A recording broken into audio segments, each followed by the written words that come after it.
Gloire à Dieu. Ce verset, vous savez, on dit que la parole se répond, hein? Tu as une question dans la parole, tu vas avoir la réponse par la parole. Parce que ce verset, fait de l'Éternel tes délices, ça a été aussi un de mes défis dans ma vie, que je disais constamment ça, que je l'avais sur mon frigidaire.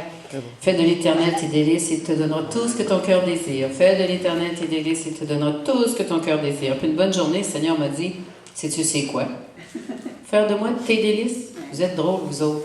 Vous répétez des versets, puis vous ne voyez pas la condition.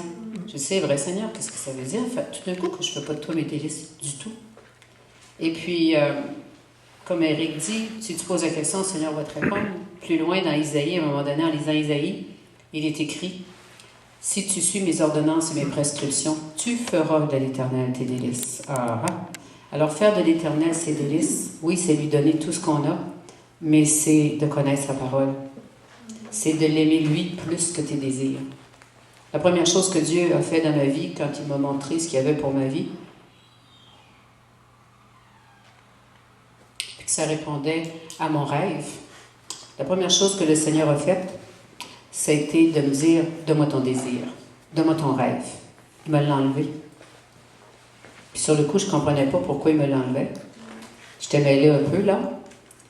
Et j'ai compris que le Seigneur me montrait que si je ne lui donnais pas mon désir, si je ne lui donnais pas mon rêve, il n'allait pas le réaliser, parce que j'allais mettre mon rêve avant lui.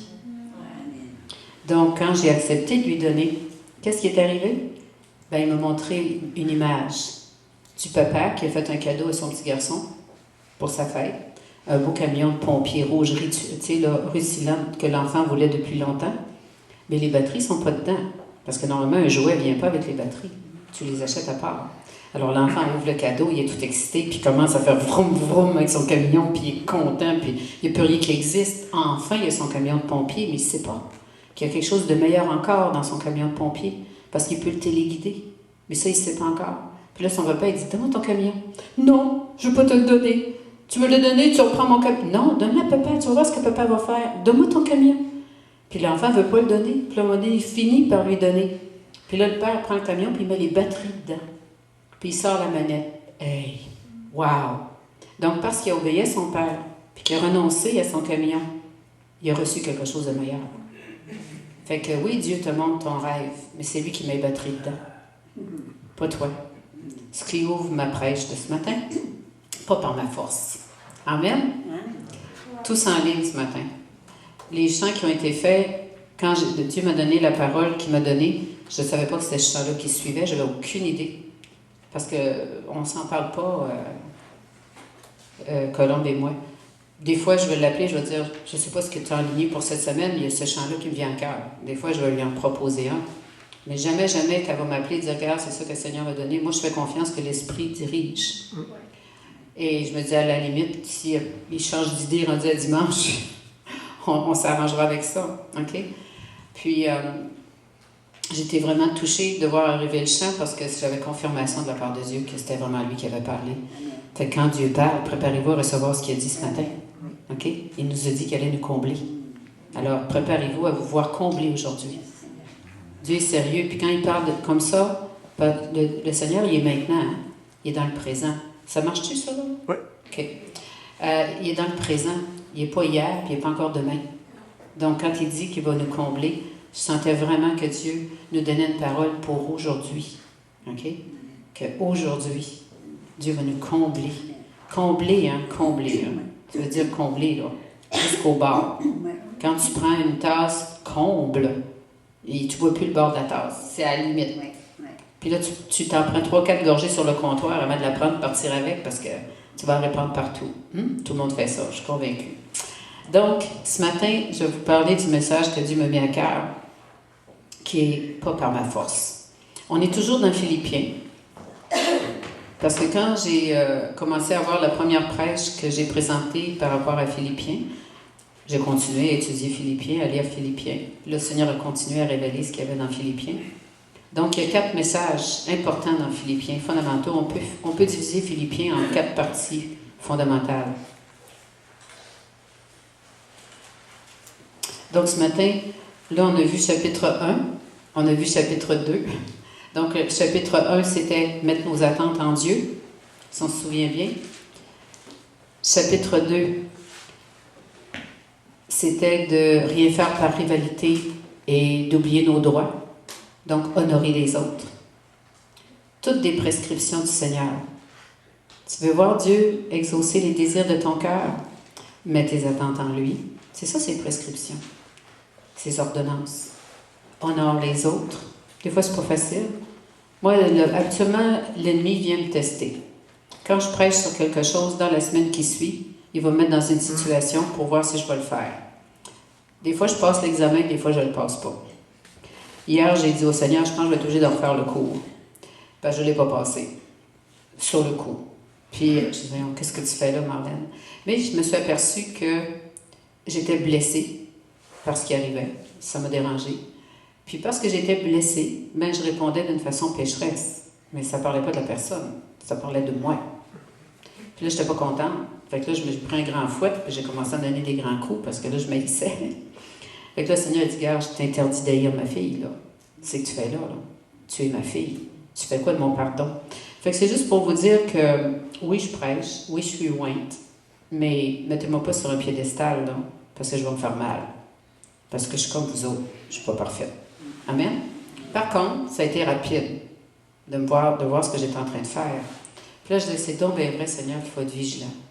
Qu'à toutes les fois que tu me donnes un message, j'ai un test la semaine qui suit. Puis c'est pas Dieu qui le fait, hein? Aussi, c'est lui qui le permet pour me montrer, hey, la SMAT, est-ce que tu as passé l'examen? Fait que moi, quand je suis allée à l'école, j'ai doublé une fois, parce que j'étais trop malcommode. Puis les religieuses ont voulu me donner une leçon, puis ils m'ont fait reprendre une année. Ils se sont vengés. Puis moi, j'ai pris la vengeance, pas comme quelque chose qui m'a jeté par terre, ça m'a défié. J'ai dit, ah ouais, OK. Vous me faites reprendre une année, mais je ne serai pas 6 ans au secondaire. Regardez-moi bien aller. Ça m'a fouetté. Et qu'est-ce que j'ai fait? J'ai étudié, j'ai pris les matières fortes, les plus difficiles, je me suis organisée pour sauter le secondaire 5, et je l'ai fait. Je suis passée du secondaire 4 au cégep, pour vous dire. Fait que quand là, c'est arrivé hier, ça, après, ce matin surtout, je suis retombée sur mes pattes, tout ça, j'ai dit, ça me met au défi, OK? D'encore plus honorer les autres, puis d'encore plus en mettre, OK? Fait que c'est ça que ça doit faire. Quand tu tombes, c'est pas supposé de te décourager, c'est supposé de te défier, puis de te dire, envoie et voir, vas-y plus fort encore dans l'obéissance au Seigneur. Amen? Parce que c'est remarquable que moi, quand je commets une faute, et ciel que je suis sage après ça, là. Je veux plus le faire. Je déteste le péché. Je hais le péché. Parce que c'est souffrant, péché. C'est terrible. Je hais le péché. C'est ce que je disais à matin, Seigneur, j'ai horreur du péché. J'haïs le péché, Seigneur. Ça fait mal, péché. C'est pas plaisant. C'est pas une belle place pour se trouver. Fait que ma prière, c'était, aide-moi à plus jamais en faire, plus jamais de ma vie. Puis c'est ça qui nous aide à plus pécher. Quand tu réalises comment c'est douloureux. Amen. Alléluia. Alors, Philippiens 3 ce matin. On rentre dans le 3. Et de quoi Dieu nous parle? Ou l'apôtre Paul, au nom de Dieu, nous parle. Il nous parle des faux docteurs. Il nous parle des faux circoncis. Et on a tendance souvent à s'arrêter à ça, dans le chapitre 3 de Philippiens. La révélation qu'il y a des faux docteurs, des faux circoncis. Mais il faut dépasser ça. Parce que, oui, l'apôtre Paul introduit son chapitre en nous parlant de cela. Parce que des fois, ça peut nous justifier du fait qu'on a eu affaire à des faux docteurs ou à des faux circoncis. Ça peut nous justifier de délaisser la pensée de Christ et de plus agir comme Christ et de plus penser comme Christ. Parce que quand on enchaîne, si on enlève les paragraphes, les chiffres, parce qu'en grec, il n'y a pas de début de phrase, il n'y a pas de fin de phrase, il n'y a pas de point, il n'y a pas de virgule. Moi, j'ai traduit l'Iliade de l'Odyssée, c'était notre devoir à l'école, là, quand j'étais en secondaire 3, parce qu'on faisait le latin, le grec et le latin. Puis on a commencé le livre de l'Odyssée qui était épais comme ça, tout en grec. C'était une phrase. Sur je ne sais plus combien de pages, ça commençait là, puis ça finissait à la fin du livre. Aucune ponctuation, aucune lettre majuscule, puis il fallait nous reconnaître, selon ce qu'on traduisait, à quel moment l'histoire changeait. puis diviser, puis mettre les paragraphes. Tout un défi. Tout un exercice intellectuel, je peux vous le garantir. Puis tu commences ça, tu te dis, je n'y arriverai pas, c'est impossible. Tu vois une montagne devant toi. Et c'est ça qui est fascinant, que tu rentres dedans, puis tranquillement, pas vite, avec les connaissances que tu as acquises, puis ton dictionnaire grec et l'application des règles grecques. Tu finis par rentrer dedans puis saisir ce qui se passe. Puis la première chose que tu sais, tu finis l'année, puis c'était notre devoir pour l'année, c'était de traduire ça. C'était vraiment quelque chose. Mais c'était hyper intéressant puis excitant. Donc, quand moi je lis la Bible, je sais qu'elle a été écrite en grec. Alors, moi, je m'amuse souvent, façon de parler, d'enlever tous les versets, tous les paragraphes et les titres, puis de lire tout d'un bout, comme ça a été écrit en grec. Parce que, des fois, c'est divisé à des endroits qui nous donnent l'impression qu'on change de sujet, mais on n'a pas changé de sujet. Puis, il y a un lien. Il y a un lien, surtout l'apôtre Paul faisait énormément de... C'est un terme compliqué, là. Mais c'est un terme qui veut dire, il mettait beaucoup de choses en contraste. Donc, il y a ça, mais fais attention, il y a la contrepartie. Puis souvent, il le mettait dans la même phrase. Alors, on va y aller. On va commencer quelque part. Je vais trouver mon texte. Manipuler avec soin.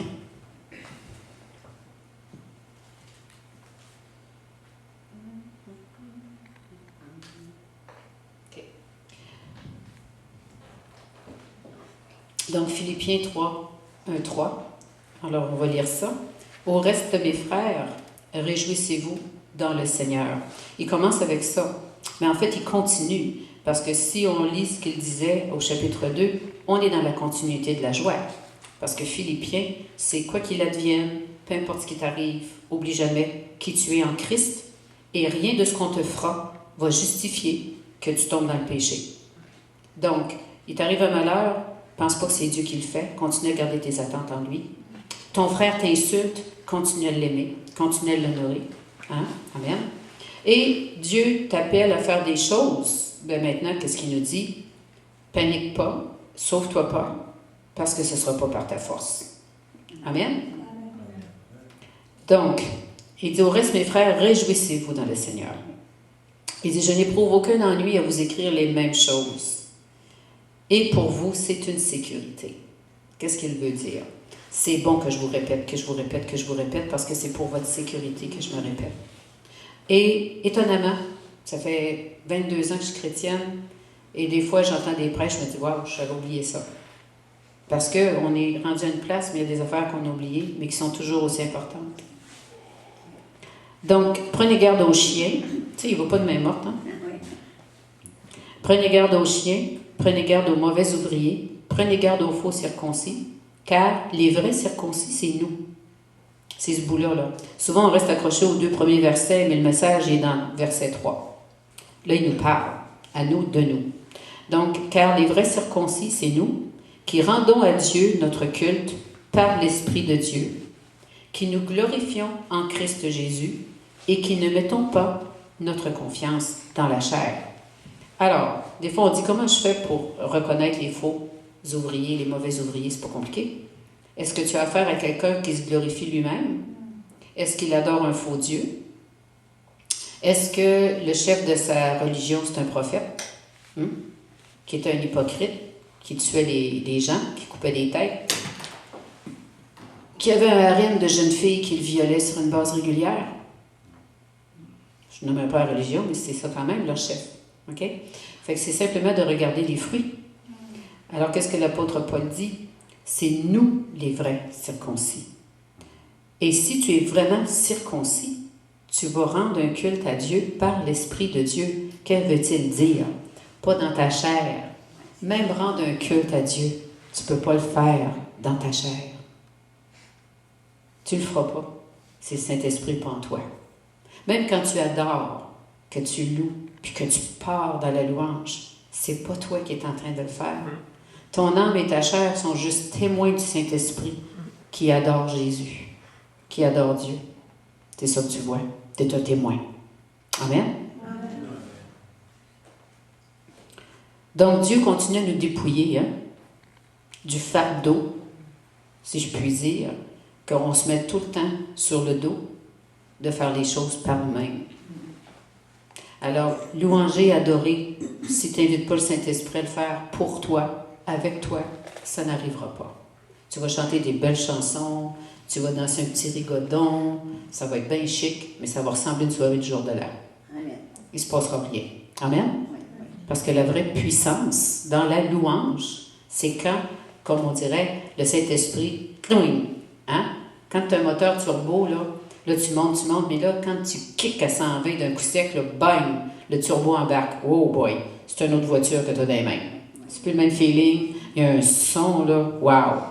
Mais c'est ça le Saint-Esprit. Toi, tu commences, hein? Tu pédales, on va sur le gaz, à un moment donné, paf! Le Saint-Esprit rentre dans ton affaire, vient prendre ce que tu as commencé à faire, puis là, il t'emporte. C'est la même chose pour la prière. Ta chair, elle se lève le matin, la dernière affaire qu'elle veut, c'est d'aller s'agenouiller dans le walk-in pour prier. Elle veut mettre de la musique, elle veut aller manger, elle veut parler, ou elle veut juste continuer à dormir.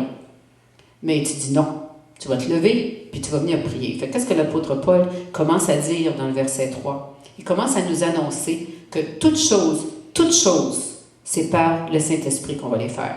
Jamais par nous-mêmes. Amen. Puis pourquoi dit-il se glorifier en Christ Jésus et pas mettre notre confiance dans la chair? Alors, se glorifier en Christ Jésus, ça ne veut pas dire que je me prends pour un autre puis que je prends la gloire de Dieu.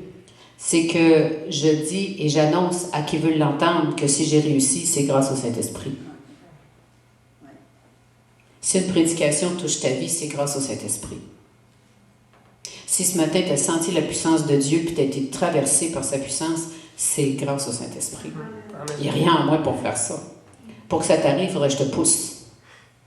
Ben oui. Il y en a qui font ça, ils n'attendent pas que l'Esprit le fasse. Moi, je ne crois pas que quelqu'un doive tomber. Il y en a qui tombent, il y en a qui ne tombent pas. Je n'ai pas à comprendre ça, ce n'est pas de mes affaires. C'est entre la personne et son Dieu. Amen? Il n'y a pas de théorie qui explique ça. Ça ne sert à rien, l'essayez pas, là. C'est tout. Chacun reçoit comme il l'entend. Chacun adore comme il l'entend. Il y en a qui se couchent par terre, il y en a qui tombent à genoux, il y en a qui s'assoient. L'important, c'est que ton corps, là, pour le Seigneur, ce qu'il est en train de faire quand tu louanges, c'est pas important. Amen? Amen. Parce que c'est pas ton corps qui louange. Il n'est pas capable de faire ça, lui. Il n'y a aucun potentiel pour ça. OK. Donc, dans ce chapitre-là, l'apôtre Paul nous enseigne sur qui compter en toutes choses. Amen? Même pour s'attendre à Dieu et pas lâcher dans notre attente, on ne peut pas par nous-mêmes. On va lâcher. On va lâcher quelque part. Commence à attendre quelqu'un qui est en retard, là, puis ça fait 1 heure que tu attends. Je suis convaincue là, que si dans 10 minutes il n'est pas arrivé, tu t'en vas. Tant pis, là, même si c'est le kick de ta vie que tu as rencontré la veille, tu dis, il m'a posé un lapin, là, je m'en vais. Puis il arrive en retard, il finit par arriver, mais tout n'est plus là. On n'a pas ça en nous, la patience d'attendre. On ne l'a pas. Quand on est patient, là, on paraît bien, là, on a louangez pas la personne. Considérez-la comme bénie, que c'est le Saint-Esprit qui la maintient et qui la soutient. C'est pour ça que l'apôtre Paul, des fois, les gens pensent qu'il est fait d'un bois différent. C'est que c'est le Saint-Esprit qui le soutenait, qui l'aidait à faire tout ça, à traverser tout ça. Il n'aurait pas été capable non plus. Puis c'est ce qu'il nous dit là-dedans. C'est dans le chapitre 3, c'est ce qu'il nous explique. Donc, il présente Christ comme étant notre puissance, OK? Pour toujours être confiant, quoi qu'il advienne, et toujours motivé pour faire ce qu'on a à faire. Même la motivation. Tu n'es pas motivé pour prier? Parfait. Tu le dis au Seigneur. Bon, j'ai besoin que tu me motives, Jésus, là. C'est toi ma motivation. Motive-moi. Puis des fois, là, c'est ça qu'il fait. Tu as hâte d'aller prier. Tu as hâte. Même tu n'as pas envie de déjeuner, tu as trop hâte d'aller prier. Ça vous est déjà arrivé, ça? Ben, c'est Saint-Esprit qui fait ça. Parce que ça se peut pas que tu aies hâte d'aller prier. Pense pas que tu es tout d'un coup un chrétien, là, plus sanctifié qu'un autre, là. C'est juste que c'est Saint-Esprit qui fait ça parce que tu as compté sur lui. Amen? Amen. Donc, la question du jour. Se fier à nous-mêmes pour accomplir ce que Dieu nous appelle à accomplir ou compter sur Jésus? Donc, c'est Jésus qui va tout nous faire traverser. Puis c'est lui qui va te donner l'audace. Parce que ça prend de l'audace pour avancer puis faire ce qu'il te demande. Ça m'a pris de l'audace ce matin pour aller mettre la main là, puis bénir chaque personne. Mais c'est lui qui me l'a donné. C'est pour ça que ça lui a pris 3 fois pour me le dire avant que j'y aille. Puis là, je dis, OK, Seigneur, c'est pas moi qui le fais, c'est toi. Fait que je me suis glorifiée en Jésus-Christ. Comment? En y allant. Et en comptant sur lui. Je dis, le pire qui peut arriver, je me plante, puis je la refoule, ça va être correct. J'ai arrêté de penser à moi. J'ai obéi. Puis j'ai dit, c'est vrai, Seigneur, c'est pas moi qui le fais, c'est toi. Alors, comme je l'ai fait en comptant vraiment sur lui, vous avez reçu quelque chose. Mais si je l'avais fait pensant que moi, il fallait que je force, vous n'auriez rien reçu, convaincu. J'aurais bloqué le canal. J'aurais fait un nœud dans le tuyau. Amen.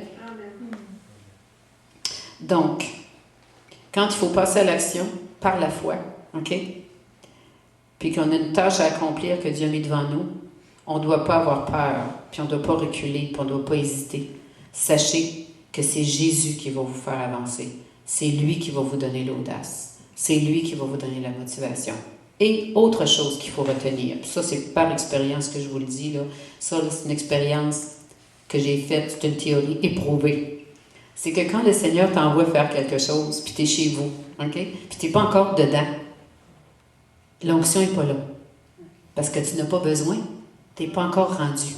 Alors, il faut quand même que tu prennes tes 2 petites pattes de foi, puis que tu t'en ailles là où il t'a dit d'aller, confiant que rendu là, comme il dit dans sa parole, il va t'équiper, puis il va t'outiller. Parce que si tu l'attends chez toi, de ressentir sa présence, puis de ressentir l'onction pour aller imposer les mains à quelqu'un pour prier pour sa guérison, tu n'y iras pas. Parce que tu ne l'as pas. Tu n'as pas besoin de là. La personne n'est pas là. Dieu, il donne l'onction quand c'est le temps. Parce que le reste du temps, s'il fallait qu'on marche toujours avec cette puissance-là sur nous autres, on ne la supporterait pas. Parce que c'est dur à porter, là. C'est puissant, là. Moi, j'arrive chez nous le dimanche après-midi, je suis brûlée, je suis fatiguée, je ne suis plus capable de rien faire. Puis je pense que je suis plus motivée. C'est pas ça, c'est parce que je suis sous l'onction. Là, tant que je suis dedans, la vie est belle, j'ai de l'énergie, j'ai de la force. Mais quand il me quitte, là, quand ça remonte, cette affaire-là, que Dieu l'enlève parce que j'en ai plus besoin, là, c'est comme pouf! Je suis comme une poche, là, qui tombe, physiquement. Alors, où suis-je? Où vais-je et pourquoi j'y vais? Être ou ne pas être dans le Seigneur. OK, au verset 4, 5, 6, finis par me retrouver. L'apôtre Paul continue, il dit « Confiez-vous pas dans la chair ». Puis il continue en disant « Pourtant, moi-même, j'aurais sujet de mettre ma confiance dans la chair. Si d'autres croient pouvoir se confier en la chair, à plus forte raison, moi. Circoncis le 8e jour, hein, parfait là, un juif parfait, circoncis le 8e jour, de race d'Israël, de race pure. Ça veut dire qu'aucune autre nationalité ou peuple est venu se mélanger dans son sang. Il est de descendance juive pure. OK? À l'époque, là, c'était the top, là. C'était the best in the West, là. Tu étais bien né si tu vivais en Israël et que tu répondais à tous ces critères. De la tribu de Benjamin, imaginez. Hébreu, né d'Hébreu, donc il connaissait ses origines. Il savait qu'il était de la tribu de Benjamin.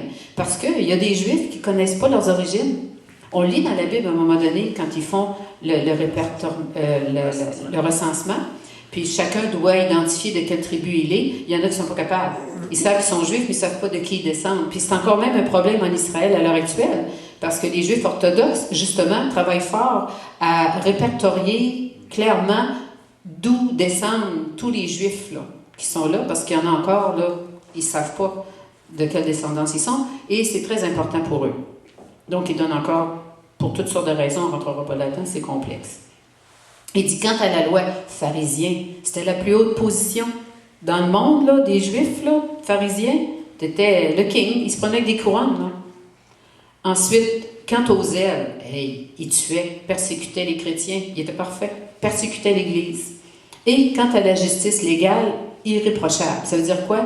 Il appliquait la loi juive à la lettre. Il était-tu parfait? Il y avait-tu tout ce qu'il fallait, Paul? Pour partir et dire, moi je suis full equip, je peux faire n'importe quoi dans la vie, amène-le, je vais le réussir. C'est ça qu'il est en train de dire. Puis il continue en disant, mais ce qui était pour moi un gain, je l'ai considéré comme une perte à cause de Christ. Ah ah!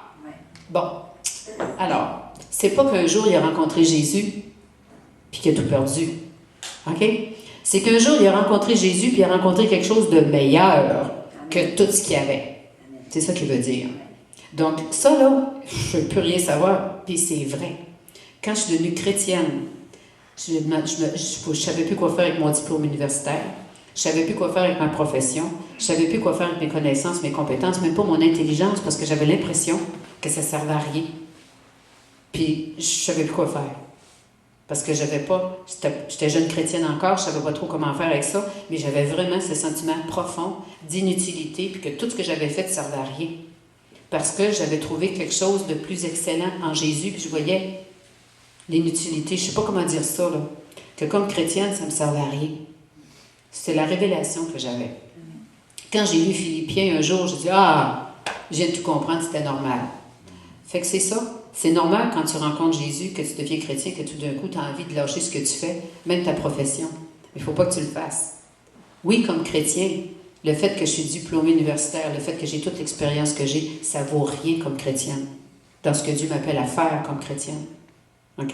Dans le travail spirituel, au niveau spirituel, oui, je suis peut-être mature, développée comme personne, là, mais ça, mis à part, là, si je ne connaissais pas la parole, puis je ne connaissais pas Jésus, je ne ferais rien de ce que je fais là. Amen? Donc, c'est important de comprendre que la démonstration que l'apôtre fait ici, c'est de dire que en Christ, j'ai trouvé quelque chose de meilleur. C'est pour ça qu'il courait et qu'il ne lâchait pas. Parce qu'il voulait avoir ce que Jésus avait. Il voulait constamment avoir cette puissance-là pour faire les choses. Parce qu'on n'a pas de puissance. Nous autres, là, on est un camion de pompiers, pas de batterie. Amen? Tant qu'on n'est pas chrétien. Quand on est chrétien, attendez bien, j'ai un punch. Ça s'en vient. Donc, qu'est-ce qu'il disait? Il essayait de faire comprendre à nous et à tous ceux à qui il enseignait la tentation à laquelle il ne faut pas succomber de compter sur nos capacités. OK? De ne pas prendre nos compétences, nos connaissances, nos expériences, nos diplômes, OK? Comme preuve qu'on est capable. Ça ne te sert à rien. Quand tu es face à quelqu'un qui est handicapé dans une chaise roulante puis qui a besoin d'un miracle, tu as beau connaître tout ce que tu voudras, là. Même toi, là, tu n'es pas capable de rien faire. Si tu es là puis tu te sens impuissant, parfait. C'est comme ça que tu dois te sentir. Mais si tu sais que par Jésus, ce que tu vas dire et faire va contenir sa puissance, ça, c'est pas pareil. Amen? C'est pour ça qu'il dit « Glorifie-toi en Christ, en Jésus-Christ. » Dans ton travail, dans tout ce que tu fais, dans tout ce qu'on fait, on devrait tout le temps laisser passer cet esprit.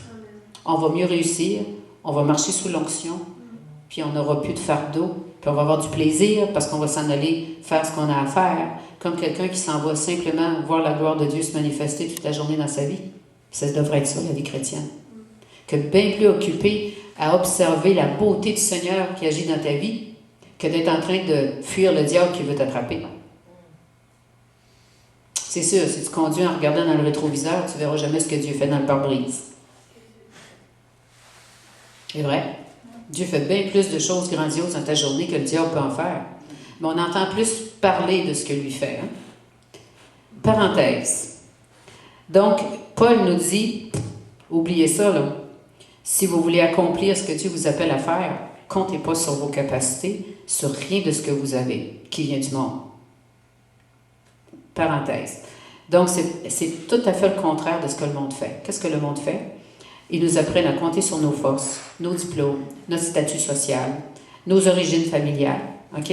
Pour déterminer notre capacité de ce qu'on va pouvoir faire ou non.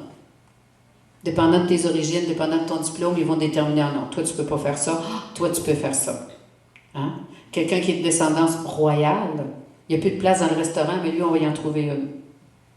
Toi, tu arrives en itinérant, puis tu veux juste qu'il te donne les restants de la cuisine, il te ferme la porte d'en face.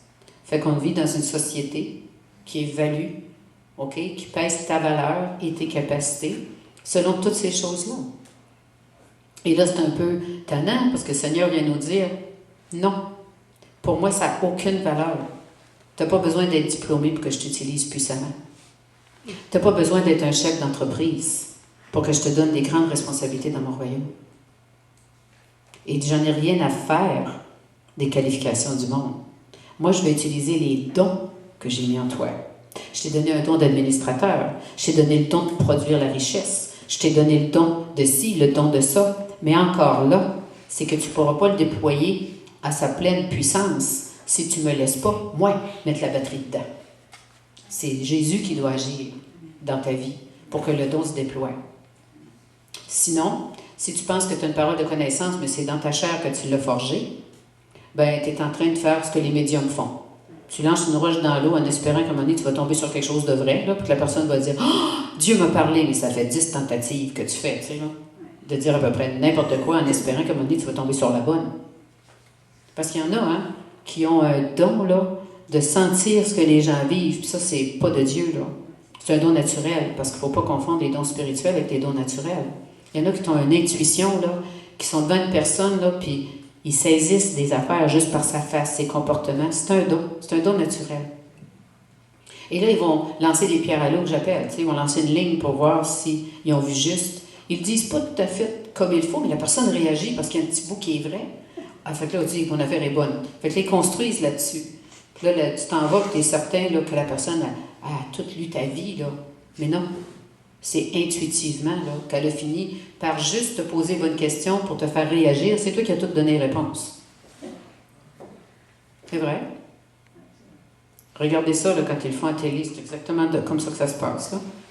Donc, ce qui manque le plus, OK, c'est la confiance de réussir puis la capacité d'être motivé. C'est ce qui nous manque le plus. D'avoir confiance qu'on va réussir, puis d'être capable de rester motivé. De d'abord l'être motivé, puis de le demeurer. C'est ce qui est le plus difficile. Puis si vous ne me croyez pas, là, regardez tous les livres qui se vendent, tous les CD, les DVD, les séminaires, toutes les annonces de tout ce que tu voudras. Hein? Ah, lisez ce livre-là, ça va vous aider à développer votre confiance. Si vous lisez ce livre-là, vous allez réussir. Si vous faites ci puis ça, vous allez être motivé. Venez à cette conférence-là, vous allez voir, ça va vous donner là, du feu. Là, puis là, vous allez décoller votre entreprise. Puis là, vous allez faire ci, puis vous allez faire ça. Ils te craignent tellement, psychologiquement, que tu pars en croyant que tu vas le faire. Mais tu as oublié une chose. C'est que si c'est d'aller vendre maison par maison un produit, sur le coup, quand tu es dans la salle et que tu le fais pas, ça a l'air facile, ça a l'air drôle, puis là, tu es dans l'ambiance, hein? L'effet de foule qui nous excite la chair.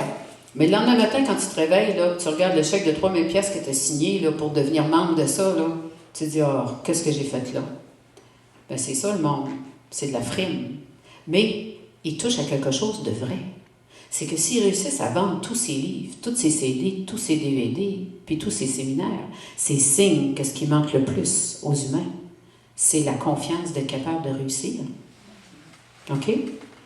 Puis, d'être motivé, de se motiver. C'est fort, pareil. Hein? Bon, nous autres, on est bénis parce qu'on n'a pas besoin de tous ces livres-là. On sauve bien du temps, puis on a bien de l'argent. Amen? Puis on n'est pas obligé d'aller dans ces séminaires-là parce qu'on n'a pas besoin de ça. Si on comprenait vraiment ce que ça veut dire d'être en Christ, OK? Puis d'avoir Christ vivant en nous, on posséderait toute la confiance qu'on a besoin pour réussir. OK? Sans preuve que tu vas réussir. La confiance. La confiance, là, c'est que tu t'en vas là, puis tu sais que tu vas réussir. Quelqu'un dit comment? Je ne le sais pas, je te le dirai après. Amen. Amen? Mais j'ai confiance. Tu sais, tu as confiance ou tu n'as pas confiance en Jésus, là? Il n'y a pas de milieu, là. C'est pas OK, on va faire un petit bout, je vais te tester Jésus, là, puis si ça marche, on va continuer. Non, il n'embarque pas là-dedans, lui. Il dit, moi, les tièdes, là, je vais les vomir. Amen? Si vous ne me croyez pas, lisez l'Apocalypse. Donc, si on comprend qui on est en Christ, OK, bien, on va comprendre qu'on a en nous toute la confiance puis toute la motivation dont on a besoin pour atteindre n'importe quel but. Ce qui est important, c'est que tu poursuives le bon but, pas ton but. Pas toi faire un but, puis dire, OK, ah oui, Jésus, j'ai confiance qu'on va réussir. Avec toi, là, je vais être motivé, puis je vais réussir. Ça se peut que tu échoues. Mais ça ne dépend pas de Jésus. C'est que tu n'as pas poursuivi le bon but. Donc, c'est juste lui qui peut dire quel but tu vas poursuivre. Mais si tu poursuis le but que Dieu t'a donné, tu peux être sur une route là, chaoteuse, pleine d'obstacles, c'est difficile, il y a des ouragans, il se passe plein d'affaires. Mais tu continues. Puis toi, tu t'en rends pas compte. C'est les autres qui te le disent. Comment tu fais? Mais je sais pas comment tu fais. Puis là, tu les regardes, tu te dis, ben c'est Jésus qui le fait parce que tu as bien raison. Je ne sais pas comment je fais. Tu te couches de ça, tu te dis, comment j'ai fait pour vivre ça, là, puis être vivante? Mais c'est lui qui le fait. Mais il faut avoir confiance. Et confiance, si tu en manques, compte sur Jésus pour te la donner. Tu dis, Jésus, je veux avoir confiance en toi, mais je ne suis pas capable. Aide-moi à avoir confiance. Ça aussi, il va le faire. Tu sais, c'est comme les poupées russes, là. Là, tu sais, tu n'as pas de céréales, mais tu as du lait. Fait que là, tu dis, OK, j'ai du lait, mais j'ai pas de céréales. Bon, OK, je vais te donner des céréales. Là, tu dis, OK, j'ai les céréales puis le lait, mais là, j'ai pas la cuillère pour les manger. OK, je vais te donner la cuillère. Bon, mais là, j'ai la cuillère, j'ai les céréales, j'ai le lait, mais j'ai pas de main pour le porter à ma bouche. Je vais le porter à ta bouche, tu sais. Fait que Jésus dit, fais-moi confiance. Tu dis, OK, j'ai un problème, je sais pas comment faire. Mais il va le faire pour toi. Il va tout faire. Tout. C'est ça là, qu'on comprend pas. Il y a encore un petit bout qu'on porte, tu sais là. OK, il faut que je fasse confiance à Jésus. OK, je fais confiance à Jésus, je fais confiance à Jésus. Il n'a pas dit, qu'en t'en allant là, tu n'aurais pas peur. OK? Moi, je me suis embarquée dans des contrats, là, que si je m'étais écoutée le matin, là, j'y serais pas allée. Puis j'aurais été angoissée, puis je serais arrivée à l'autre bout, là, ben, pour moi, je me serais pas rendue, j'aurais eu un accident avant d'arriver. Tellement que j'aurais été stressée au volant. Mais là, je disais, non, Seigneur, je vais visualiser ce qui va arriver quand je vais sortir de là. Donc, je regardais le résultat. Et je proclamais le résultat. Je sais que tu vas être là, je sais que je vais avoir des merveilles, je sais que je vais sortir de là, je vais avoir du succès. Parce que si j'ai ce contrat-là, c'est parce que tu l'as voulu. Tu vas m'équiper, puis ça va bien aller. Puis j'ai hâte de voir ce que tu vas faire. Ben, je ne vous dis pas le nombre de fois que je suis allée aux toilettes pour aller prier, par exemple, dans la journée. Ben oui, parce que mes yeux voyaient des affaires épeurantes. Mais moi, je savais que le Saint-Esprit était là. Puis c'est lui qui allait le faire. Fait que mes clients me trouvaient drôle parce qu'on prenait des breaks souvent. Ils disaient, hey, moi, j'aime ça travailler avec cette consultante-là, surtout ceux qui fumaient. On prenait un break à l'heure. Je prenais 10 minutes à l'heure. Puis on n'avait quand même pas 15 heures pour faire ce qu'on avait à faire. Mais moi, je savais que le break de 10 minutes, là, il était très efficace, que 50 minutes qui restaient allaient valoir 10 heures si cet esprit était là. Amen. Fait que, puis j'étais toute seule de femme. Fait que les toilettes, il n'y avait jamais personne là. C'était toujours moi toute seule, il n'y a pas de filles. Parce qu'on était toujours dans des auberges, des affaires un peu spéciales. Fait que là, quand je voyais là, que ça virait vert, je ne savais plus trop quoi faire avec ça. Puis c'est pas que j'étais incompétente, c'est que c'était la nature humaine là, qui se déchaînait. Là. Tu sais, tu n'as pas être compétent et avoir un doctorat quand la nature humaine se déchaîne. Il n'y a rien à faire avec ça. Là. C'est comme quand ton bébé pleure, puis papa parler te dire ce qu'il a. Hein? Tu es là, puis tu te dis, on fait quoi? Fait que moi, je partais, je disais, OK, on prend un break. Il me trouvait bizarre parce qu'il trouvait qu'il commençait à se réchauffer. Tu sais. Puis il commençait à parler des vraies affaires. Moi, je savais qu'on s'en allait pas dans la bonne direction, que les amygdales se craquaient, puis j'avais pas besoin de ça. Fait que je dis, on prend un break. Là, il me regardait à l'air de dire, hey, casseuse de party, sais-tu ce que tu fais? C'est pas le temps, là, on mettait à la table. Non, on prend un break. Fait que là, moi, j'allais aux toilettes, puis là, j'ai l'Esprit Saint dans le nom de Jésus-Christ de Nazareth, puis je prenais l'autorité, puis je te chassais les esprits qui étaient là-dedans, puis là, j'ai éclaire-moi, Seigneur. Je revenais dans la salle, sachant pas plus ce que j'allais faire. Mais, pouf, ça s'était calmé. Même les deux qui avaient déclenché la patente se parlaient, puis c'était compris pendant le break. Ils fumaient tous les deux, fait que t'allais dehors tout seul, on réglait ça en fumant. Tu sais, Jésus, il utilise tout, hein? Puis là, hop, cet esprit arrivait, puis il y a une question qui se posait, puis là, ça décollait par là. Puis là, des fois, je disais, pas par là, cet esprit, on est rendu à la 4e étape, là, on devrait être à la 2e, là. Non, lui, il me changeait le programme, là. Puis là, pouf, il y a des affaires qui revolaient, puis j'ai même déjà fait une intervention à l'envers. J'avais 10 étapes, j'ai commencé par la 10e, puis on s'est même pas rendu à la 9e. On n'a même pas remonté. Puis quand je suis sortie de là, j'étais sûre que je venais de vivre l'échec de ma vie. Mais c'était pas grave, c'était ça. J'ai fatigué, là, j'ai sué, là, c'était comme, voyons. Ce matin-là, j'avais vraiment l'impression là, que j'étais décroché du Saint-Esprit, que ça marchait pas, là. Et que j'avais, en tout cas, c'était mal parti, mais c'était mon idée. Parce que la stratégie qu'on avait impliquait 2 personnes. Les autres ne savaient pas qu'on avait une stratégie. Et ils se nomment tous, puis il en manque un des 2. Fait que là, je me dis, on fait quoi ici un matin? On est là pour rien, parce que le problème, il est là, puis il en manque un. Mais moi, je commence la journée pareil, puis je pose pas de questions. Puis là, je me trouve vraiment bizarre de continuer à faire l'activité, puis je trouve que le patron est curieux, lui, de pas me dire, on fait d'autres choses, tu sais, on s'en va. Puis je le trouve drôle, mais j'en parle pas. Et là, après 1 heure, à peu près 1h30, on avait une demi-journée. J'étais tannée. J'essayais de commencer mon programme par le début. Cet esprit me ramenait tout le temps à la fin. Je pédalais, je pelletais, je piochais. En tout cas, il y a juste moi qui savais ce qui se passait dans mon corps, là, tu sais. Mon âme, là, elle était ça à la poignée de la porte, puis elle voulait s'en aller. Quand il disait la consultante, « Elle est où? » C'est moi, ça? Non, mais tu sais, là, je vais m'en rappeler, ça. Puis j'en ai eu de se faire de même. Mais celle-là, là, puis en tout cas, on s'en va en break et on revient. Et là, je me dis, ah, faut que je fasse quelque chose. Fait que je dis, OK, on va faire un exercice sur la communication. J'en inventais. Je savais pas ce que je faisais. C'était la première fois de ma vie. Si le monde avait su que je savais pas où je m'en allais, là, ça n'avait pas de bout. Puis, je les mets 2 par 2. Puis c'est moi qui les désigne. Puis moi, je fais jamais ça. D'habitude, je les laisse se choisir. Je prends les 2 qui sont sur ma gauche, puis je leur dis, vous autres, vous allez le faire ensemble, vous autres, vous allez le faire ensemble. Voici ce que vous allez faire. Fait que pendant 2 minutes, OK, chacun, à tour de rôle, va pendant 2 minutes raconter à son collègue une difficulté qu'il vit dans son travail, puis l'autre va juste écouter. Puis vous ne réglez pas son problème, vous l'écoutez. Hey, ça, c'est quelque chose. 2 minutes, du refaire. Fait que, puis à tour de rôle. Après ça, quand vous allez vous être écouté, chacun va donner un feedback à l'autre pour lui montrer qu'il l'accueille et qu'il comprend dans ce qu'il vit. Et là, les gars me regardent et ils se disent « Wow! » Les ligues majeures. Elle sait pas là, que nous autres, on est en première année. Fait qu'ils font l'exercice, puis je laisse aller ça. Je surveille un peu, puis ça a l'air à bien aller, puis on a du fun, puis hey, ça marche. Puis je dis merci Seigneur, tu sais, Saint-Esprit, t'es là-dedans. On fait le retour, parce qu'on fait toujours un débriefing. Et je commence avec mes 2 gars sur ma gauche. Et mettons qu'il y en a un qui s'appelle Paul, puis l'autre s'appelle Jacques. Alors, Paul dit, nous autres, on avait un conflit, puis un gros problème au travail. On travaillait à la même place, puis on se chicanait pour telle affaire. Puis on a pris ça comme sujet, puis je pensais pas qu'il allait parler de ça. Puis il dit, on a échangé, puis on s'est compris, puis on a trouvé le problème qu'on avait. Ils étaient là. Ils ont été là tout le temps depuis le début. Mais moi, je m'étais trompée dans les noms. Fait que quand ils sont nommés, moi, j'étais sûre qu'il en manquait un, parce que c'était pas le même nom que j'avais dans ma liste. Et là, les 2 bras m'ont tombé. Quand je pensais comment j'avais eu chaud, tout ce que j'avais vécu, que j'étais sûre que j'étais en train d'échouer. Mais là, l'avant-midi n'était pas fini, là. Fait que là, on a continué. On a fini à un moment donné. Gloire à Dieu. Puis là, le patron vient me voir. Je me dis, oh mon Dieu Seigneur. Il dit, Marlène, j'en suis pas revenue. Il dit, t'es génial. Il dit, c'est vrai que t'es toute une stratégiste. Il dit, de voir comment t'as amené tout ça, puis qu'ils ont réglé le problème, puis ils s'en sont jamais rendus compte, tu les as jamais nommés, tu les as jamais mis sur la sellette.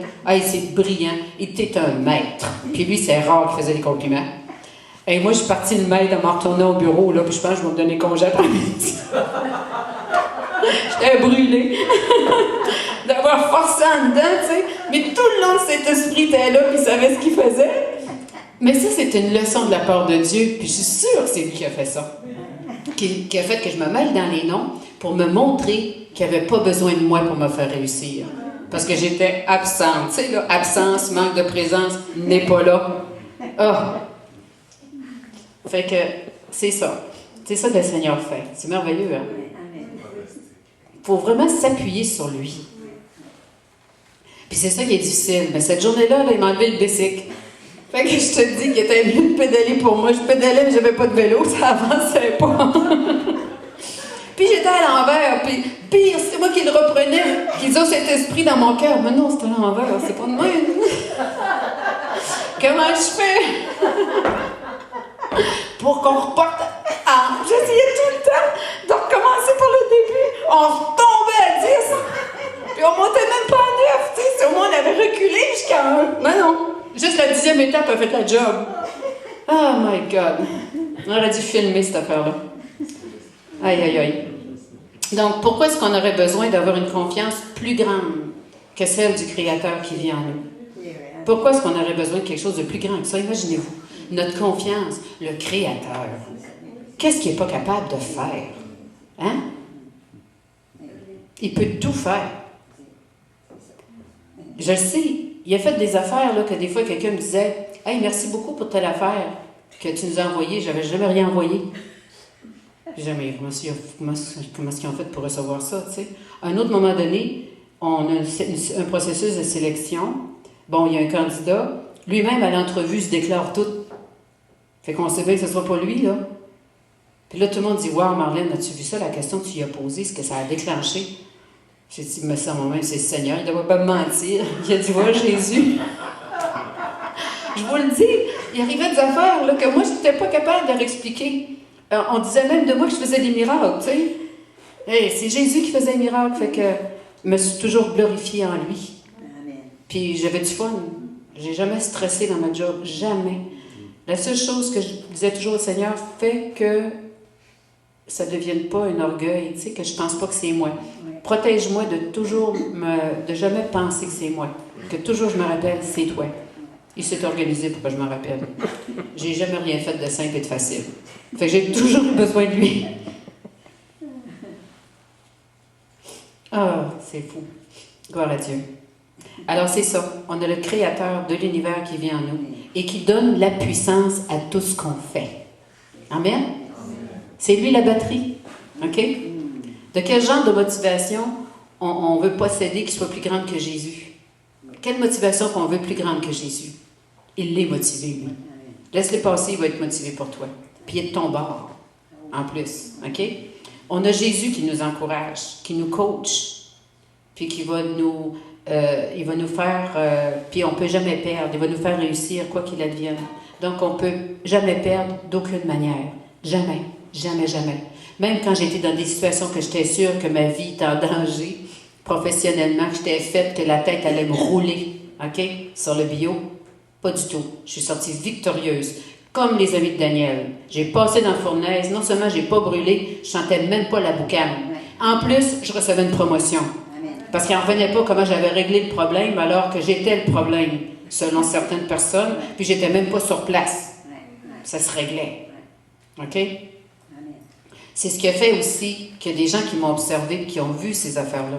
Comment je bronchais pas, comment je passais proche de passer au feu, puis je passais pas au feu. Donc, qu'est-ce qu'ils faisaient? Ils venaient me voir et ils disaient, toi, tu es quelque chose que je sais pas, puis que j'ai pas. Fait que c'est comme ça qu'il y a des gens qui sont venus au salut, OK, à travers mon travail. C'est en voyant ces affaires-là, il y en a qui du fait qu'ils l'ont remarqué, puis qui ont dit, c'est pas normal, là, c'est pas normal. Tu sais, là.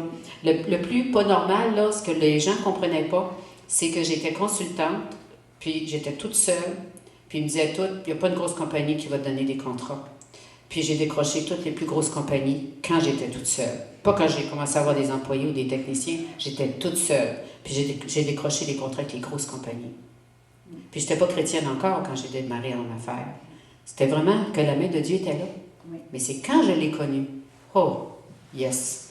Là, j'avais forcé par moi-même, c'était moi la batterie. Mais quand je l'ai connu, je disais, oh, enfin, j'ai quelqu'un sur qui je peux jeter toute la responsabilité, là, puis moi, je l'ai plus. Parce que tu es à risque dans ton travail de faire des erreurs. C'était peurant, ça.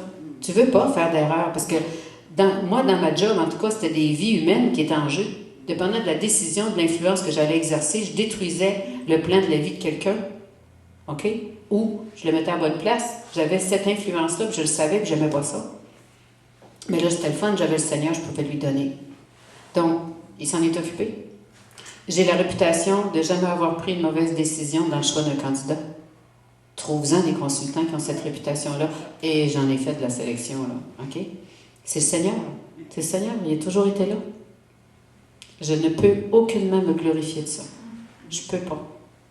Puis tellement pas que j'ai tout le temps l'impression que je n'ai rien fait dans la vie encore. Puis les gens trouvent que ma vie est réussie. Je trouve pas, moi. Parce que c'est le Seigneur qui l'a fait. Oui, ma vie est réussie en Christ. Amen. Amen. Même quand je ne le connaissais pas, il était là. Il a tout fait. Il m'a guidé, il m'a fait cheminer parce qu'il savait où il m'amenait. Aujourd'hui, maintenant, il peut me le dire, puis je peux le suivre dans l'obéissance. Dans ce temps-là, il manœuvrait comme il pouvait pour essayer de me diriger malgré ma rébellion. On a fait des détours inutiles, mais il n'a jamais abandonné. Donc, tout ce qui nous manque, en fait, est la véritable connaissance de ce qu'on possède déjà en Jésus-Christ. C'est la seule chose qui nous manque. C'est pourquoi l'apôtre Paul dit dans Philippiens 3,10, « Mon but est de le connaître, lui, ainsi que la puissance de sa résurrection et la communion de ses souffrances, en devenant conforme à lui dans sa mort, pour parvenir, si possible, à la résurrection d'entre les morts. » Amen? Donc, qu'est-ce qu'il dit? C'est lui que je veux connaître. Je veux connaître sa puissance. Je veux comprendre la puissance que j'ai en lui. Puis si je connais sa puissance, c'est sa puissance qui s'applique. Il n'y a plus de problème, voilà. C'est ça qu'avait compris l'apôtre Paul. C'est pour ça qu'il dit au verset 7, ce qui était pour moi un gain, je l'ai considéré comme une perte à cause du Christ, parce qu'il a compris la puissance qu'était Jésus, puis il s'est dit, hey, c'est du menu fretin, mes affaires-là. À côté de ça, wow! C'est ça. C'est ça qu'il a découvert. C'est comme les éclairs. Si on était capable de les contenir, quand il y a un éclair, on éclairait une ville pendant 1 an avec un éclair. Il y a de l'énergie, il y a de la puissance là-dedans. On ne sait juste pas comment le canaliser. Fait qu'imaginez-vous la puissance d'un éclair, puis on a Jésus-Christ qui est tous les éclairs de tout l'univers qui pourrait se déployer pendant des siècles et des siècles. C'est cette puissance, OK? Cette foudre-là qui est en nous. Paf! Quand il dit que quand il va passer par la porte de l'est du mur, du mur de Jérusalem, OK? Qu'il va sortir par la porte de l'est, puis que le mont des Oliviers va fendre. Oui. Comment vous pensez que ça va arriver? Par sa puissance. Paf! C'est la puissance qui est en nous. C'est ça qui est en nous. C'est ça qui est fort. Que cette puissance-là est en nous, puis elle ne nous tue pas. Mais que Dieu a la puissance de tuer. OK? Qui il veut. Il ne le fait pas, là. Il l'a fait, mais il avait ses raisons de le faire. Donc, la puissance de Christ, notre confiance, c'est lui. Notre confiance. Ressort clairement dans tout ce que l'apôtre Paul dit à la place de confiance dans le moi. Renonce à ton moi, vas-y avec la certitude que tu n'échoueras pas, peu importe ce que Dieu t'envoie faire. Puis il va te donner les paroles, il va te donner le discernement, il va te dire ce qui se passe, puis il va te dire quoi faire. Boum! Puis tu vas sortir de là, tu te dis, j'en reviens pas, Seigneur. Comment est-ce que j'aurais pu savoir ça? Comment est-ce que j'ai pu faire ça? J'ai même pas appris ça. Moi, j'ai fait des affaires, là, je ne le dirai pas en caméra, là, mais je ne l'avais pas appris. Je l'ai appris en le faisant, par le Saint-Esprit. Même je fais ça encore. Quand je suis aux prises avec quelque chose, là, puis je veux le faire moi-même, là, surtout avec l'ordinateur, des flyers, des affaires. Je ne sais pas comment faire, je ne suis pas une graphiste. Je n'ai même pas tous les outils sur mon ordinateur. Mais là, je dis, OK, Seigneur, tu vas m'aider, je vais faire ça. Il va me donner une idée. Pouf, pouf. Première chose que je sais, je l'ai faite. La preuve que c'est lui, si tu me demandais comment le faire, je ne le sais pas. C'est ça là, j'ai commencé à noter mes méthodes. Parce que quand je veux le refaire, je ne m'en rappelle pas si c'est pas moi qui l'ai fait. Je ne l'ai pas appris. Mais là, maintenant, je les note pour être capable de le reproduire. Il me donne des concepts. C'est lui qui me le donne. Il me montre quoi faire. Fait que s'il me montre ça, pensez-vous qu'il ne vous le montrera pas? Mais est-ce que vous lui avez donné l'opportunité? Est-ce que vous avez été assez mal pris, là, à un moment donné, qui a été capable de tirer à plat, puis prendre votre place, puis le faire? Tant qu'on ne le laisse pas faire, il ne pourra pas le faire. C'est vrai dans tout. Il faut s'enlever et dire, regarde, ce ne sera pas par moi, ça va être par ta force, Seigneur. Il faut être prêt à mourir. C'est juste ça. Il faut être prêt à mourir en nous-mêmes. Il faut arrêter de se soucier de quoi on va avoir l'air. Tout d'un coup, ça ne marche pas. Qu'est-ce que l'autre va dire? Foutez-vous de ça. Là. Dites-vous que Jésus est avec vous autres, puis il va le faire. Amen? Amen. Puis encore, si ça arrivait, tu n'auras pas perdu Jésus. Il va être encore avec toi dans ta vie. Tu as encore la vie éternelle, tu es encore béni. Amen. Amen?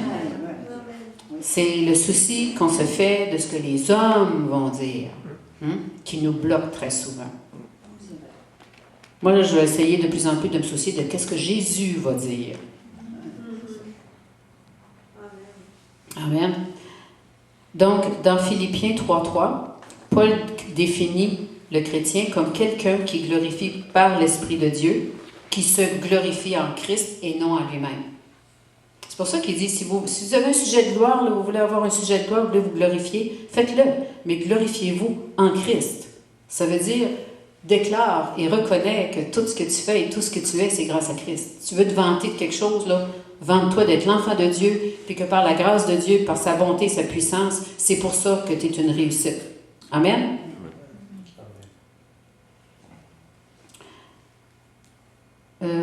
Et qui ne met aucune confiance dans la chair. Donc, ça veut dire quoi? Dans le pouvoir et l'orgueil humain. Donc, le pouvoir humain et l'orgueil humain.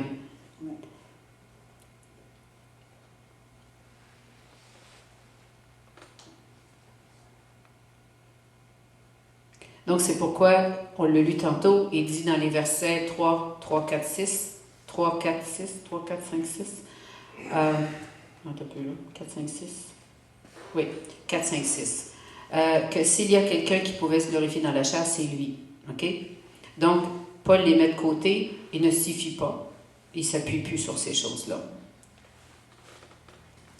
Puis, quand il dit au verset 7 que ce qui était un gain est considéré comme une perte à cause de Christ, bon, ben, je vais vous donner un exemple. Tout le monde connaît le petit lapin rose, hein, qui se promène avec son tambour puis qui a une batterie dans le dos, hein? Oui.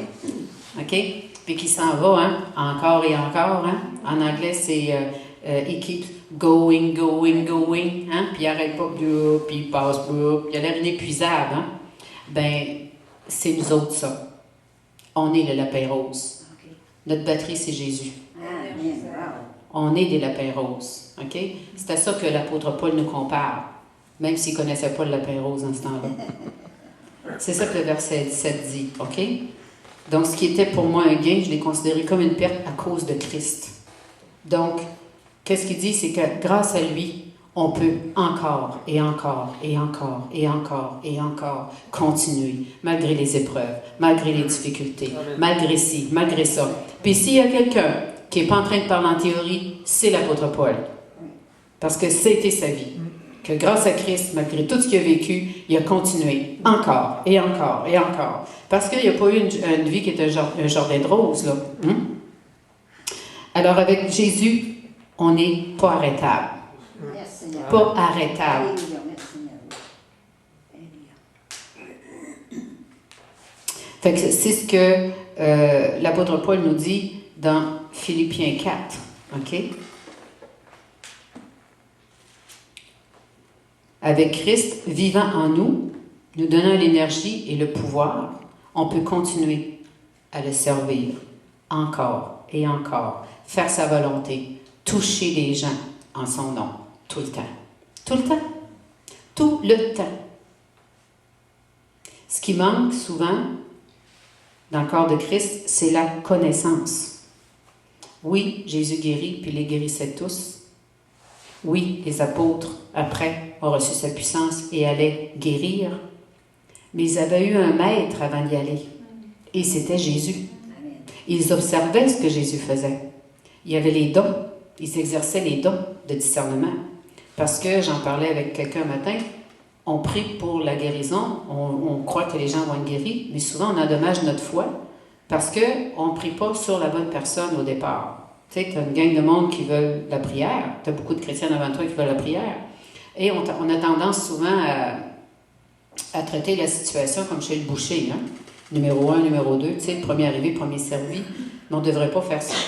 On devrait suivre le Saint-Esprit, puis regarder devant nous qui a la foi pour recevoir. Et commencer par cette personne-là. Parce que l'apôtre Paul, quand il prêchait, je ne sais pas combien ils étaient dans cette salle-là, cette journée-là, mais il a vu quelqu'un qui avait la foi. Puis il l'a appelé, puis il l'a guéri. Il a prié pour lui. Et c'est la seule guérison qu'on voit dans cette histoire-là. Il devait y avoir d'autres malades là, il n'était pas tout seul. Qu'est-ce que Jésus faisait? Il ne faisait jamais la même affaire.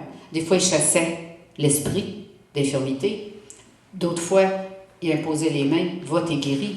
Mais il n'a jamais fait la même affaire. Pourquoi? C'est pour ça qu'on a besoin des dons, qu'on a besoin du discernement, pour ne pas faire n'importe quoi non plus. Donc, si Jésus a permis que tous ces exemples soient là, c'est qu'il nous enseigne quelque chose qu'on doit comprendre. S'il y a autant de dons spirituels, c'est qu'ils sont tous utiles. Donc, le don de connaissance... Voyons, excusez, j'ai comme quelque chose qui m'est tombé dans l'œil. Voyons. Aïe. Ça a fait mal comme une aiguille.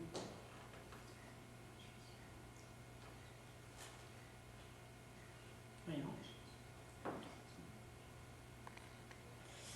OK, je pense que je vais être correct. Excusez-moi. Ça a fait comme une aiguille, comme si quelqu'un m'avait planté une aiguille dans l'œil. Et j'en ai perdu mon idée, là. Oui, les dons. Le don de connaissance. C'est Dieu qui va donner la connaissance. Il va dire, c'est un esprit.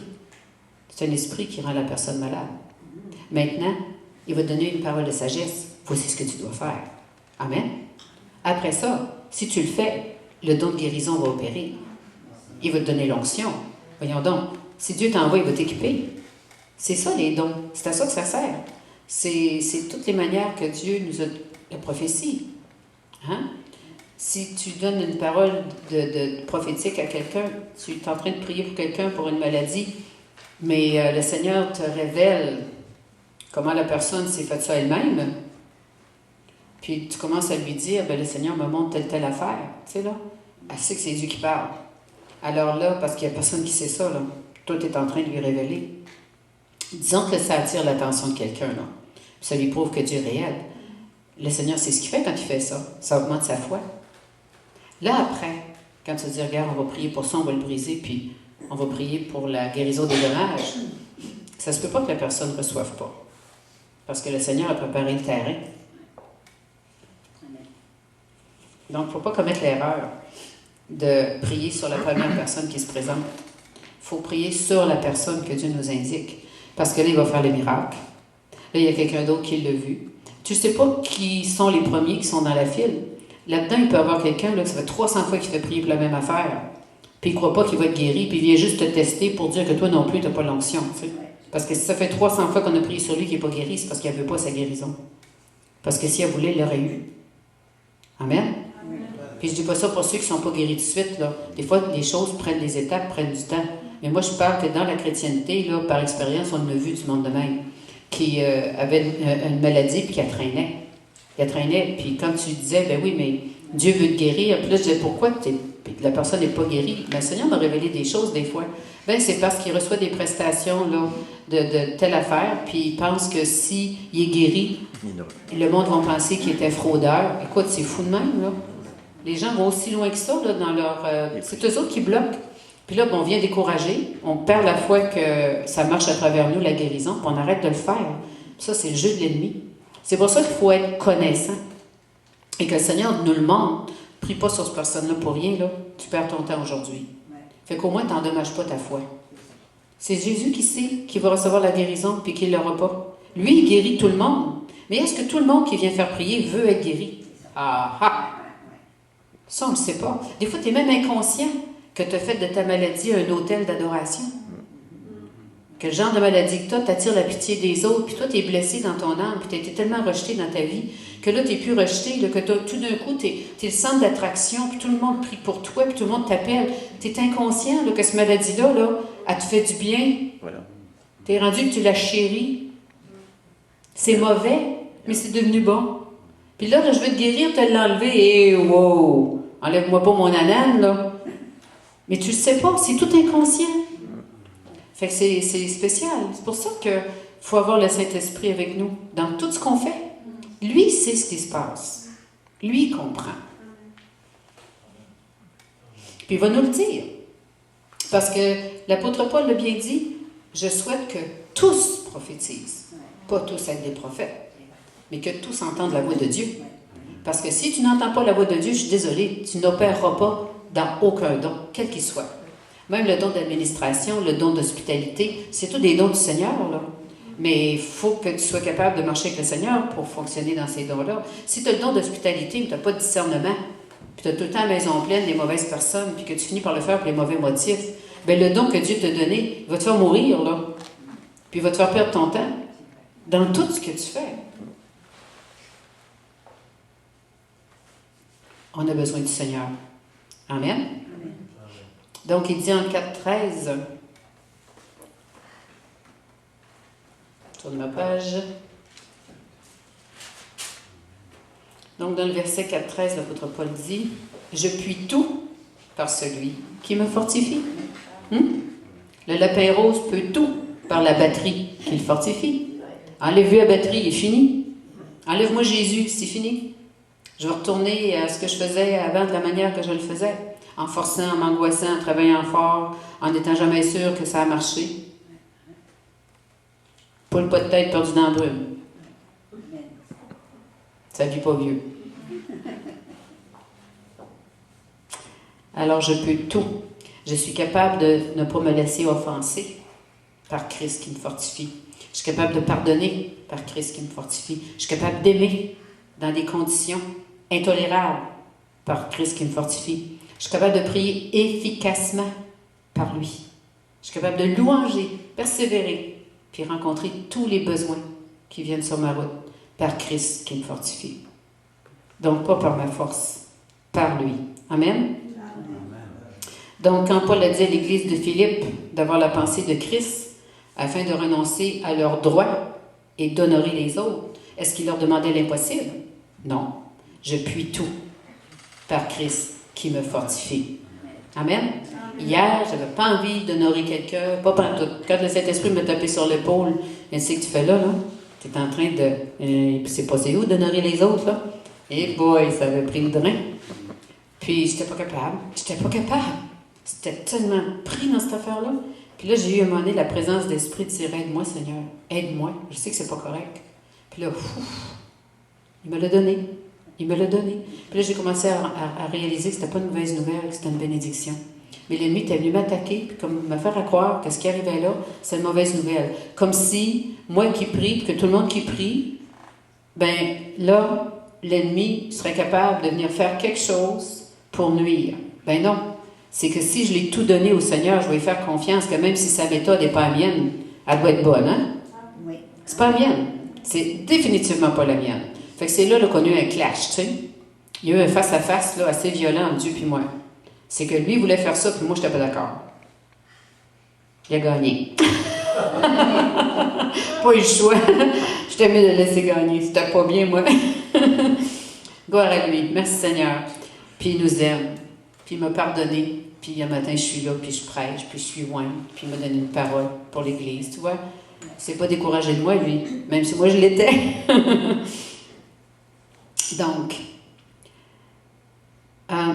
on peut même s'entendre avec les personnes hypersensibles, si faciles à offenser. C'est dur de s'entendre avec ce monde-là. Des fois, là, on a envie de les fuir. Hein? On les appelle les soupes au lait. Ça se corrige, ça, en passant. Hein? Si vous réalisez que vous êtes soupe au lait, parlez-en au Seigneur. Il va vous aider à l'être moins. Ensuite, l'apôtre Paul finit en nous parlant des inquiétudes et des besoins financiers. Donc, au verset 4, 6, 7, que nous dit-il? Comment gérer les inquiétudes?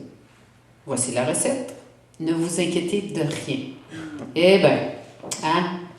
Je saigne. Arrête de saigner. Si je savais, j'arrêterais. C'est que tu me dis là, l'apôtre Paul, arrête de saigner. Je le sais, je ne veux pas m'inquiéter, mais je m'inquiète pareil. Viens pas me dire m'inquiéter de rien. Mais si tu continues à lire, tu ne te fâches pas trop rendu là, puis tu ne fermes pas la Bible, tu vas avoir la solution. Il dit, mais en toute chose, par la prière et la supplication, avec des actions de grâce, faites connaître à Dieu vos demandes. Ça veut dire quoi? Un cœur reconnaissant. Ah, merci Seigneur que tu es là. Seigneur, regarde là, j'ai un problème avec ça, je sais que tu vas le régler, puis je viens te prier, s'il vous plaît. Viens faire ta volonté dans cette situation-là, puis je m'attends à toi, Seigneur, puis je te donne le problème. C'est ça. C'est ça qui va faire que tu vas arrêter de t'inquiéter. Parce qu'il continue en disant, « Et la paix de Dieu, qui surpasse toute intelligence, gardera vos cœurs et vos pensées en Christ Jésus. » Wow! Amen. Autrement dit, il va donner la puissance de voir la situation comme lui la voit. Puis lui, il n'est pas inquiet. Fait que là, tu vas devenir comme Dieu, pas inquiet. Amen? Il va te donner sa perspective. Puis ça te dépasse. Tu ne comprends pas comment c'est arrivé. Tu es arrivé dans ta chambre de prière, tu avais l'air d'un fou là, qui venait de te faire un face-à-face, qui avait perdu son linge. Tu cries tout bas du côté, puis tu es stressé. Mais tu lui donnes, puis tu dis, je te le donne, Seigneur, prends-le. Au secours, qu'est-ce qui se passe avec ça? Mais tu sais, tu es déterminé à lui donner, puis dire, je le sais que tu vas le régler, Seigneur. Mon âme ne le sait pas, mon corps ne le sait pas, mais mon esprit le sait. Amen. C'est ça l'important. C'est que des fois, on pense qu'il faut le sentir dans notre âme, puis que notre corps, tout d'un coup, il calme. Non, tu peux être hyper stressé à marcher en long, en large dans la maison, puis ton âme est affaissée, mais ton esprit est parfait, puis il est fort. C'est l'esprit de Dieu, puis lui, il sait que Dieu peut. Fait quand il dit de prier dans des situations stressantes, il ne nous a pas dit d'être calme, assis, comme s'il ne se passait rien, là. Puis il n'est pas en train de dire de nier que c'est pas épeurant, de nier qu'il n'y a pas de problème. Non, reconnais qu'il y a un problème. Oui, ça t'inquiète. Oui, c'est épeurant. Mais, ce qu'il dit, va supplier au Seigneur, va prier, en reconnaissant qu'il va s'en charger, puis qu'il va le faire. Puis tout d'un coup, là, ton âme s'aligne avec ton esprit. Des fois, on fait le contraire. On attend que le corps se calme en espérant que l'âme va s'aligner avec le corps, puis là, l'esprit va pouvoir agir. C'est à l'envers. C'est que toi, il faut que tu saches dans ton esprit que lui est fort, puis qui tu es en Christ. Et là, tu fais la différence entre les deux autres dimensions qui n'ont pas compris. Puis l'esprit s'aligne avec Dieu. Dieu vient de donner la puissance. L'âme s'apaise, parce que l'esprit a pris le dessus. Puis là, le corps s'apaise. Puis là, tu es dans le tourment, tu ne sais pas ce qui va arriver, tu n'as toujours pas la solution. Tu t'endors, puis tu dors. Puis tu te lèves le matin, tu dis, OK, je vais essayer de m'inquiéter, ça se peut pas, c'est pas normal. Puis tu n'es pas capable. Tu n'es pas capable. Puis là, quelqu'un dit, comment ça va? Ça va bien. Puis ton affaire, c'est-tu réglé? Non. Puis ça va bien. Oui. Fouille-moi. Oui, mais t'as-tu pris de la drogue? J'ai sniffé le Saint-Esprit, puis ça marche. Amen. C'est lui, ma drogue. Amen. C'est du bon à part de ça, puis c'est inépuisable. Amen. Puis ça coûte rien, c'est gratuit. En veux-tu? Je sais où est-ce qu'on se le procure. Puis avec moi, on va aller en prendre un morceau. Viens. Partir avec Messie, prendre un morceau de la croix. Viens. Amen. Gloire à toi, Seigneur. Tu trouves toujours le moyen de nous faire rire, Seigneur. C'est le fun. Fait que c'est ça. Il dit lui-même, hein? Maintenant, qu'est-ce qu'on fait avec les finances? Bon. Que dit-il pour les finances? Lui qui a connu l'abondance et le manque. Ben, il nous décrit l'attitude à avoir face à ces conditions-là aussi. Dans 4, 11, 12. Puis c'est pas Paul qui parle, hein? Paul, il était loin, hein, quand il écrivait ça, là. Il écrivait au nom du Seigneur, là.